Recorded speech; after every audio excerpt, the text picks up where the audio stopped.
Salut à tous, c'est Falk, j'espère que vous allez bien et on se retrouve aujourd'hui pour parler de cette avant-dernière journée de Bundesliga de cette saison 2024-2025.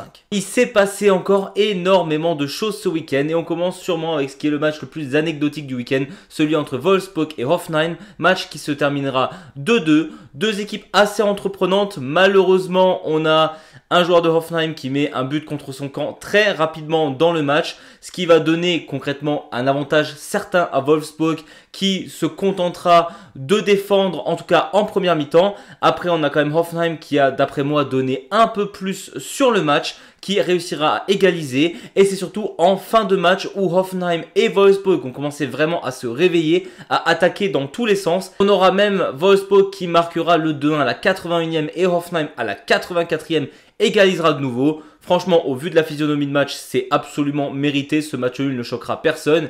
Et pour le coup, même si Wolfsburg fait déjà une saison catastrophique, il ne joue absolument plus rien. Et Hoffenheim, ce petit point, les sauvera sûrement de la relégation l'année prochaine.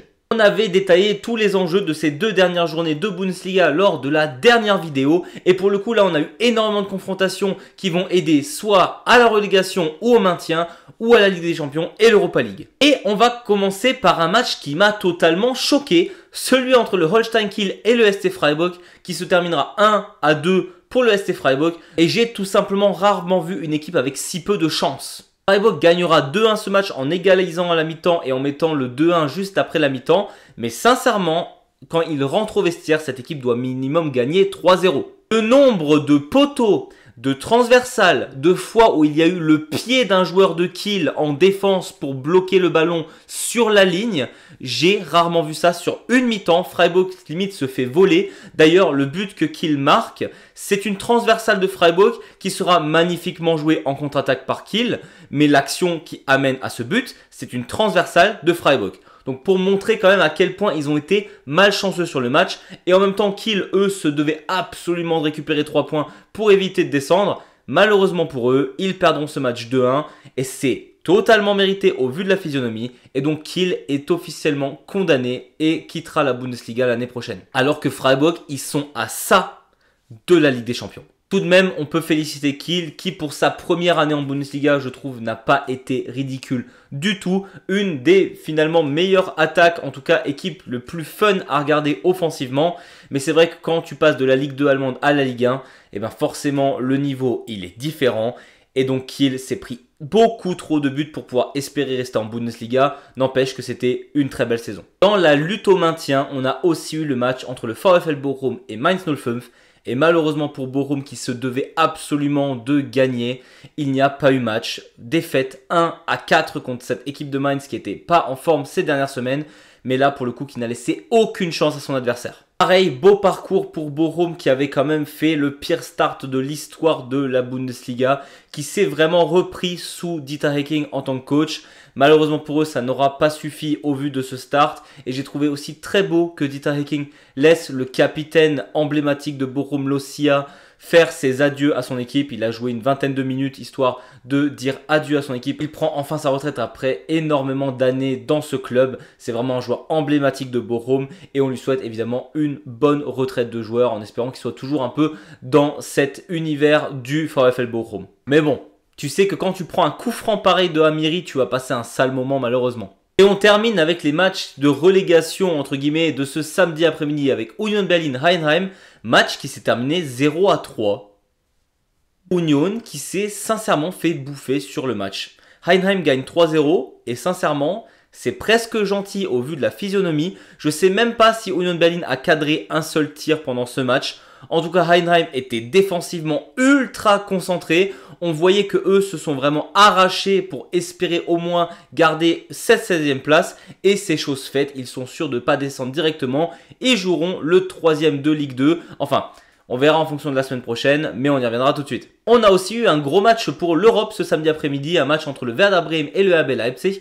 Et moi qui n'étais pas forcément confiant parce que je sais que Leipzig se devait de chercher des points et que Bremen cette saison à la maison, c'était plutôt compliqué. Et ben franchement, 0-0, c'est presque honteux que le Werder n'ait pas gagné 2-3-0 ou alors 3-1 ce match. C'est simple, on a eu une première mi-temps plutôt équilibré entre les deux équipes avec une certaine domination du Werder Bremen quand même au niveau des occasions devant le but. On va dire qu'il y a vraiment eu une énorme occasion pour Leipzig qui n'a pas été mise alors qu'on en a 2 à 3 pour Bremen qui n'ont pas été concrètes. Et après est arrivée la deuxième mi-temps et là où je me disais que le RB Leipzig avait peut-être vraiment démarré son match, c'est le Werder Bremen qui l'a démarré.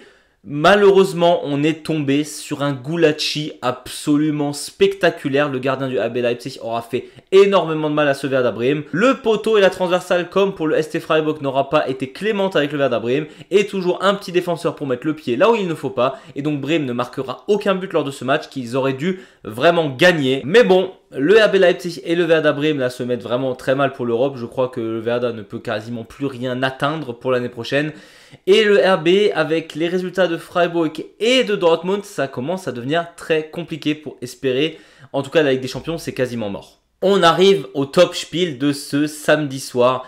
Et là, je ne vais pas m'étendre trop, parce que je pense qu'on en parlera dans une vidéo. On a eu le match entre le FC Bayern et le Borussia Mönchengladbach, match qui sera totalement anecdotique. Le Bayern le gagnera d'accord 2-0, mais c'est surtout la fête du titre du Bayern qui aura eu lieu ce soir-là, là où on décerne le trophée au FC Bayern pour une saison vraiment, c'est mérité comme pas possible. On a eu aussi les hommages à Thomas Müller qui quittera le club en fin de saison. C'était la dernière fois qu'on voyait Müller sous les couleurs du FC Bayern à Munich.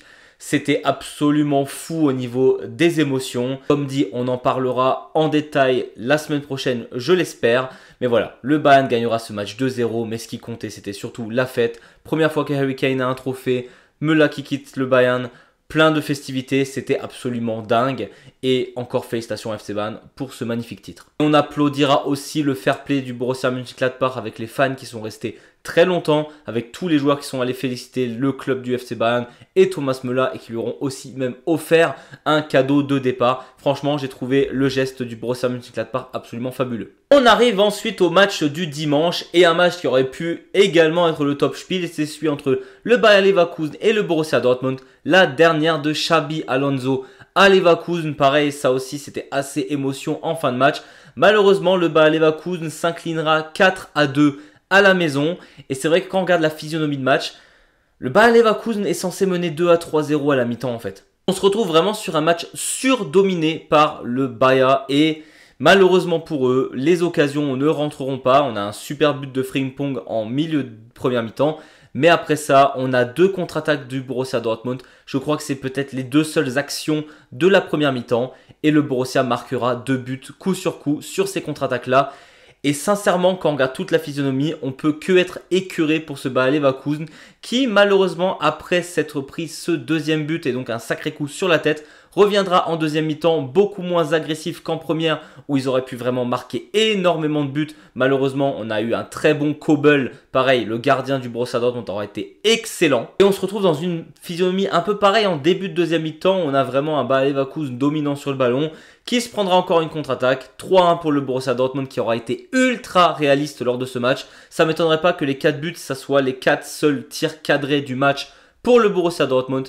Et là, à ce moment-là, Leverkusen a juste baissé la tête, baissé les bras, s'est pris un 4e but, a peut-être marqué un 2e but à la fin de match, mais vraiment, on voyait qu'ils n'en avaient plus rien à faire. De toute façon, ils sont assurés d'être 2e, ils sont assurés de ne pas être champions. Donc voilà, ils étaient un peu écœurés, ils ont laissé le match au Borussia Dortmund.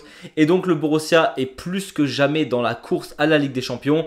Et c'est sur une note un peu amère que Xabi Alonso quittera Leverkusen sur une défaite malheureusement. Mais pareil, le public de Leverkusen amènera Xabi dans les tribunes pour le féliciter, pour le remercier. Et donc pareil, très très bel hommage à Xabi Alonso qui aurait été un coach qui sera resté 2 ans et demi et qui aurait fait un bien fou à cette équipe du Bayer Leverkusen. On continue avec un match qui sentait la relégation et l'Europe également entre Francfort et St. Pauli. Match qui se terminera 2-2 avec une entame de match absolument folle. C'est simple, l'Eintracht marquera son premier but après 20 secondes. Et c'est vrai que quand on a vu la grosse victoire de Heidenheim hier, qu'on se dit que St. Pauli doit au moins gagner 1 point sur 2 matchs pour au moins être à égalité de points avec Heidenheim, mais au vu de l'écart de différentiel de but, ils seront évidemment sauvés parce que Heidenheim ne marquera pas 14 buts pour passer St. Pauli lors de la dernière journée, c'est impossible. Et on aura donc St. Pauli avec une entame de match plutôt très compliquée. Et finalement, ils répondent à la 4e minute et on aura Saliakis qui lobera le gardien, petit filet assez monumental comme but finalement, parce qu'il a fait ça avec une aisance assez déconcertante, et même Guy Lavogui qui marquera sur contre-attaque le 2-1, et au vu de l'entame, on se pensait vraiment que Francfort allait sécuriser cette place en Ligue des Champions. Ça n'aura absolument pas été le cas. Alors oui, St. Pauli a souffert, surtout en deuxième mi-temps, parce que Francfort a vraiment attaqué pendant toute la deuxième mi-temps. St. Pauli après a une très bonne défense et ils l'ont encore démontré. Batshuayi égalisera pour l'Eintracht, mais St. Pauli récupérera quand même un point à la fin de ce match et donc est assuré à 99,9%, sauf si Heidenheim nous fait une dinguerie la semaine prochaine et que St. Pauli perd de je ne sais pas combien de buts, de rester en Bundesliga. Et donc l'année prochaine, on se retrouvera avec le HSV, St. Pauli et le Werder Bremen en Bundesliga. Et je suis trop hype. Et au moment où je vous parle, j'ai également terminé le match entre le VfB Stuttgart et le FC Augsburg.